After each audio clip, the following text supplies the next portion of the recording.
Honduras, the country that gave birth to my parents and where my roots came from. I was born in the United States, but my country of origin, where my parents came from, is Honduras. Honduras is a small country located in Central America with a population of 8 million citizens. Honduras is home to beautiful beaches like the one located in the Bay Islands, and rainforests such as La Mosquitia rainforest, and to urbanized cities like the one we see in the picture, San Pedro Sula. The main food always put on almost all Honduran plates and eaten for breakfast, lunch, and dinner is black beans. The main language in Honduras is Spanish, which was introduced by the Spaniards when they conquered Honduras in 1536. 90% of Hondurans are mestizos, which is a mixture of Mayan Indian and Spanish. My family is of this mixture, and this is where my Spanish last name came from. My parents were happy in Honduras, yet they immigrated to the United States because they wanted a better life. My father came with a visa and decided to stay due to wage differences between Honduras and America. My father knew if he stayed, he would make more money here. My mother came by social capital. My grandmother married an Irish American who gave my grandmother, mom, and uncle papers. They also knew that they could make a better life here for themselves. Indeed, my mother and father found better paying jobs here than in Honduras. Later on, they met each other, got married, and had me. Since I was born in America, I did not have any problem with assimilating.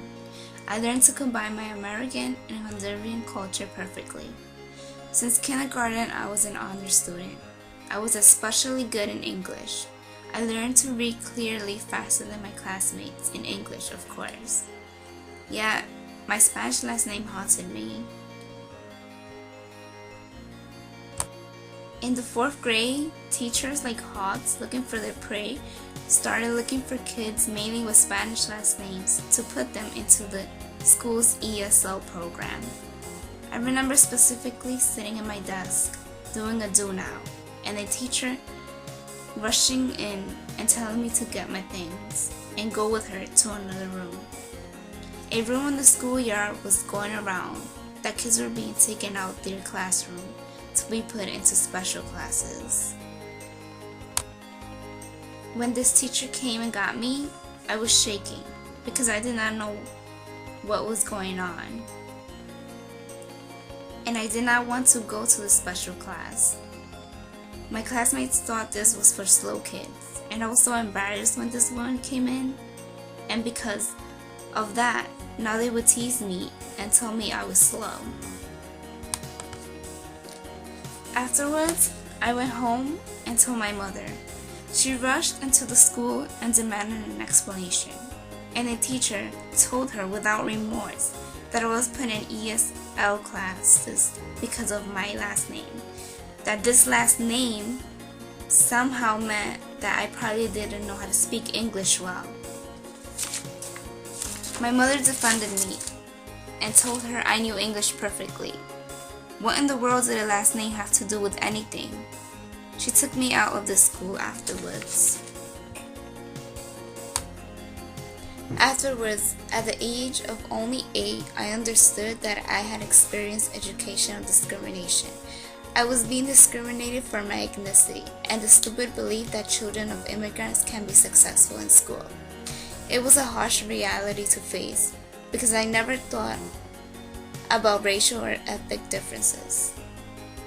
This horrible experience at school taught me that there will be people in life who will underestimate me because of my race or ethnicity, but that I must fight against that and not let them stop me from obtaining success. I want to show America what a Latin American girl is capable of doing, because at the end of the day, what in the world does a last name have to do with anything?